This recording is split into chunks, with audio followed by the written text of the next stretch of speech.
And it's with the support of people like you, and what I bring from my world that actually make these unities mature and evolve the way that they do. And I think there's some huge excitement. I hear from people that I haven't heard from in literally like 5 to 10 years, because this is broke already. That not only am I back in Michigan, but now I'm back in Ypsilanti, and we're going to build a restaurant. So there's a lot going on with this place, and I think, lastly, I would say, and it's in our materials, I think, but this is not the lone concept. I mean, I don't think that Stuart and I feel that way in any capacity. I think we really want to get this one going, make it a flagship, and then is it replicatable? Of course it is. I mean, there's a ton of communities in southeastern Michigan that could have an ONESTO. Is there, room in how for the baked part of an ONESTO? Yeah, sure there is.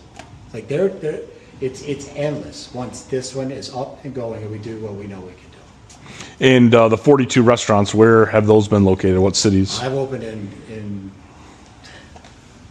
Detroit, Chicago, LaGrange, Naperville, that's Illinois, Austin, Texas, Wimberley, Texas, San Antonio, Texas, Dallas, Louisville, Lexington, Cleveland. Spent a lot of time in Ann Arbor. I was in New York for 5 years. But the majority that I opened were in Chicagoland area. And what are your chef chops? My chef chops? Yeah. I mean, I know you how to open a restaurant, but can you cook? Yeah, I could cook. When I was 26, I got to Chicago after working for a couple of great chefs. You might know some of them, Grant Achatz. Jean Joho, I worked for a long time. I got my first EC job when I was 26. I got 3.5 stars from Chicago Trib and Chicago Sun-Times. First restaurant I ever opened. Not to shrug it off, but I mean, Chicago in that time was a hotbed for breeding chefs, and I just happened to be lucky enough to be one of them. As far as what I've done since, I got a Michelin Guide Gourmand in 2012. I got a part of a Michelin team in 2014. I've been in and outside of Michelin kitchens my entire life. This is kind of a culmination of all the experience, not only financially, but when I actually used to wear a white coat and I used to actually put on an apron, I used to create dishes, which is what really excites me about this. Yes, we will have an executive chef that's part of ONESTO, but at the end of the day, this menu and these recipes, this food and this what ONESTO is mine. So please be confident in that. Okay, good. Your experience and work going into this shows the layout. Thank you. Yeah, thank you.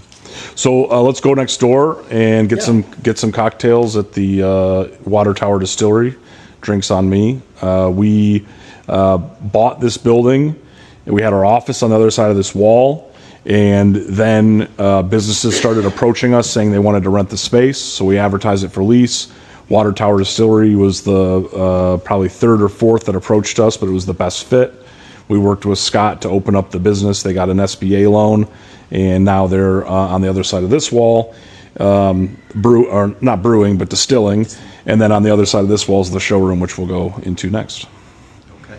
All right, let's go check it out. Cool. I mean, there's just an infinite amount of ways to use this space the way it's been designed. So, we go downstairs. Yeah, let's do it. All right, let's do it. Everyone watch their step. Historic building. Want to go through the front or you want to go through the Probably through the front, okay. Since that's guests will come through the front, right? Yes. Okay, cool.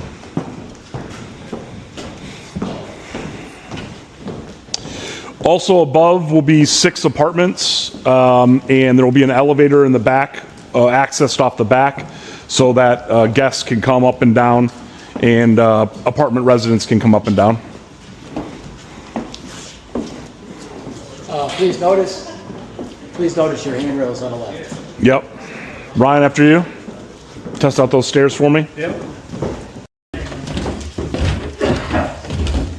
Thank you. He used to be in charge of that. Yeah. Is this handrail been sanitized? I have a lot of questions about what's going on down here. Yeah. Michael, hello. Hey, how you doing? Okay, so now you have entered what is not really a ONESTO anymore. It's kind of nameless, but this is quite a whole lot going on down here. This eventually is going to get blown out here, so this will be an entrance to an entirely different world from what we're doing upstairs. Okay? I hesitate to call it a speakeasy.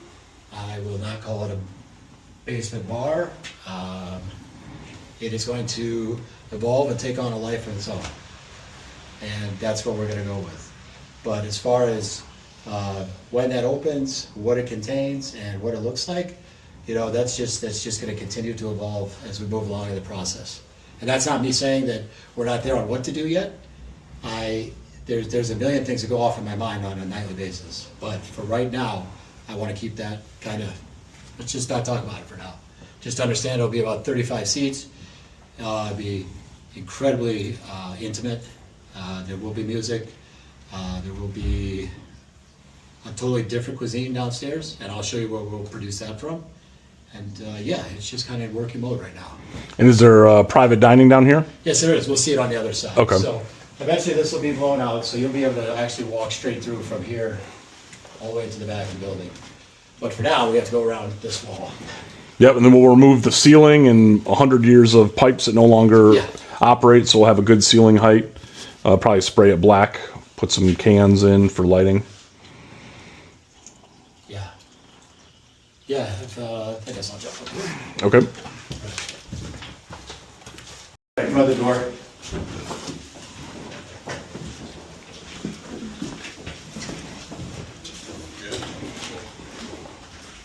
This is not a very interesting space. This will already walk-in coolers, Okay. but we will have this. This space will be used as walk-in coolers. This is good walk-in coolers, you said? Yep. This is all cooler. Like dry storage on this. So then now you're going to see the two areas that are behind this wall that we were just at. This will be private dining. So let's talk about private dining for a little bit. Yep. The intention with this room is not only to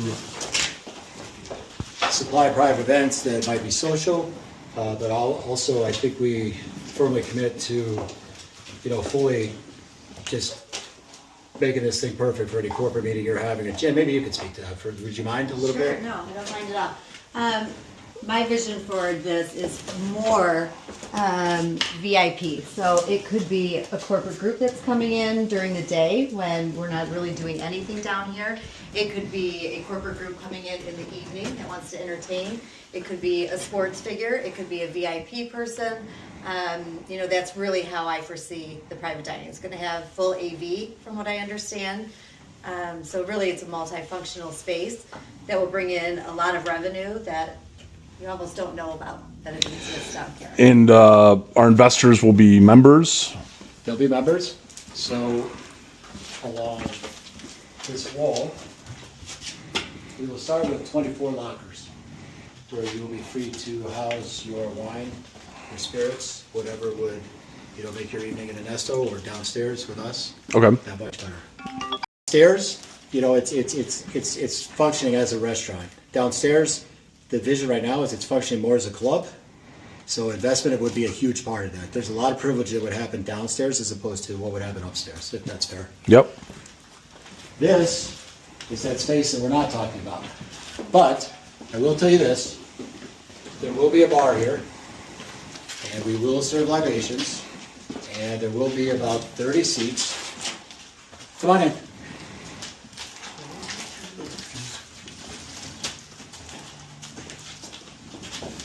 And it'll go all the way to that back wall? All the way down here. Okay. So this is going to be the most intimate of spots, of spaces to be in Ipsy, Ann Arbor, anywhere around here. You know, this is, and that's why I'm not talking so much about it right now, is because I want to leave it that way. This space probably two days a week, maybe 3 at the most, is how we envision it currently. So this is this will be a, you know, investors first. It'll be, it'll go by password. It'll go by your points upstairs. It'll go by, there's so many factors that are going to weigh into who's actually in this room, because at 32, 34 people, this room is never going to have an issue being full. I mean, this will be the spot and the place to be. So we're really excited about it. And again, you know, all this other stuff that it'll be raised up quite a bit, so it'll be safe down here. Yeah, we're gonna relocate all this stuff if it's working as a function, and then a lot of this stuff is just old, over 100 years stuff that comes out. So are you planning to raise the floor upstairs or lower this floor at all? Michael, what were our plans on that? We're just taking it to this right here, which is legal for city code. Yep, and then yeah, that's what we're planning to do.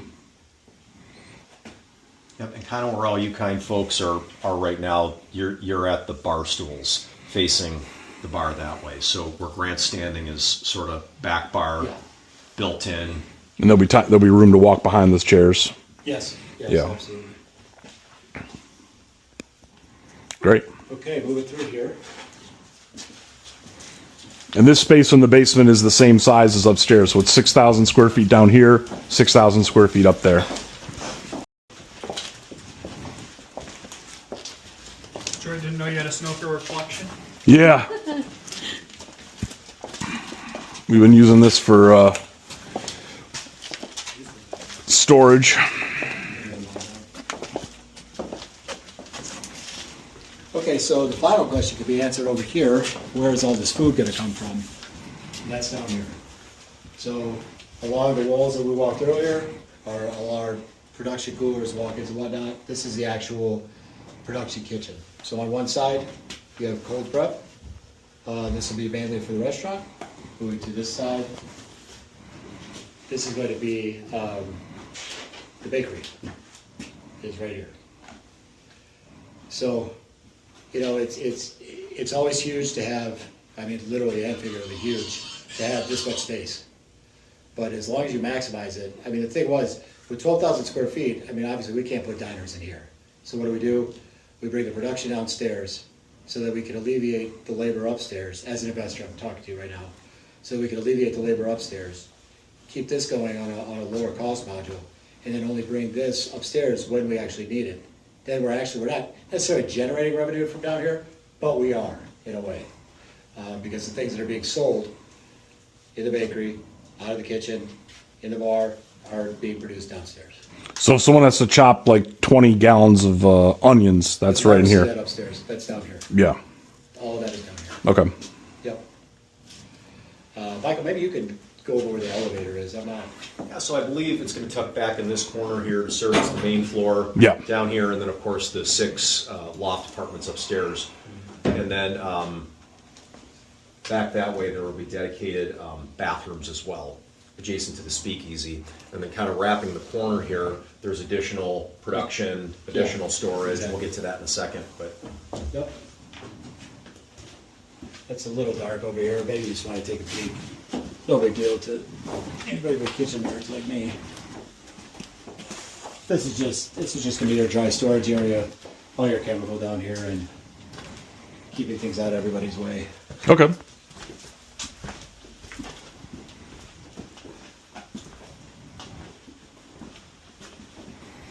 So there's just more storage. This is more storage. Yeah. I think that tells the story of the basement. Yeah, let's go up the stairs right there. Okay. Paul, you want to take them upstairs? Yeah.